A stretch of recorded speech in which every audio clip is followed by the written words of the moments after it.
কুষ্টিয়া দৌলতপুরে আল্লার দরগা বাজারে অবস্থিত সততা প্রাইভেট ক্লিনিকের বিরুদ্ধে মিথ্যা অভিযোগ এনে সামাজিক যোগাযোগ মাধ্যমে অপপ্রচার ও ক্লিনিক ভাঙচুরের প্রতিবাদে সংবাদ সম্মেলন করেছে প্রতিষ্ঠানের মালিক মনিন মোল্লা।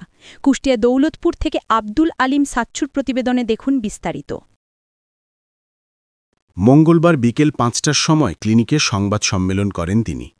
লিখিত বক্তব্যে মমিন মোল্লা বলেন, আল্লার দরগা বাজারের আলমগীর টাওয়ারের ১ ও ২ তলা ভাড়া নিয়ে আমি ক্লিনিক ব্যবসা পরিচালনা করে আসছি। হঠাৎ ২০ তারিখ সোমবার রাত আনুমানিক ৮টার পরে কিছু উৎসুক জনতা আমার ক্লিনিকে একটি বহিরাগত মেয়ে ও ছেলে পাওয়া গেছে এমন অভিযোগ এনে হামলা চালিয়ে ভাঙচুর করেছে। বিষয়টি ভুল বুঝে হয়েছে। ছেলে মেয়েকে পাওয়া গেছে ৫ তলায়। ৫ তলা আমার ভাড়া নেওয়া নাই, সুতরাং এই ঘটনার সাথে আমি কোনোভাবেই জড়িত নাই। আমার ক্লিনিকের নামে মিথ্যা তথ্য ছড়িয়ে পড়ায় আমার সম্মানহানি হয়েছে। সকল ঘটনার সঠিক তদন্ত চাই আমি। এ সময় উপস্থিত ছিলেন দৌলতপুরে কর্মরত প্রিন্ট ও ইলেকট্রনিক্স মিডিয়ায় কর্মরত সাংবাদিক ও স্থানীয় নেতাকর্মী।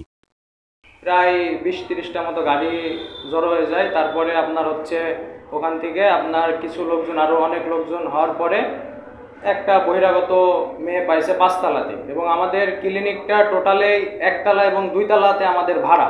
৫ তলার ভাড়াটিয়ার সাথে কি হয়েছে এটা তো আমাদের কোনো সম্প্রীতি নাই তাদের সাথে, এবং তারা কি করছে না করছে এটা তো আমরা জানি না। এখন এই বিষয়ে মনে করেন যে তারা কি করছে না করছে তারা বুঝবে, ভাড়াটিয়ারা বুঝবে।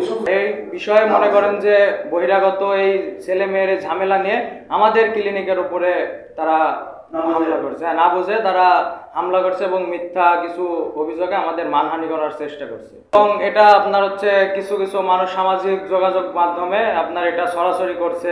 এ বিষয়ে ফেসবুক, সোশ্যাল মিডিয়া, বিভিন্ন ধরনের সামাজিক মাধ্যমে সরাসরি করার পরে আমাদের আর কি মানহানি করার চেষ্টা করছে।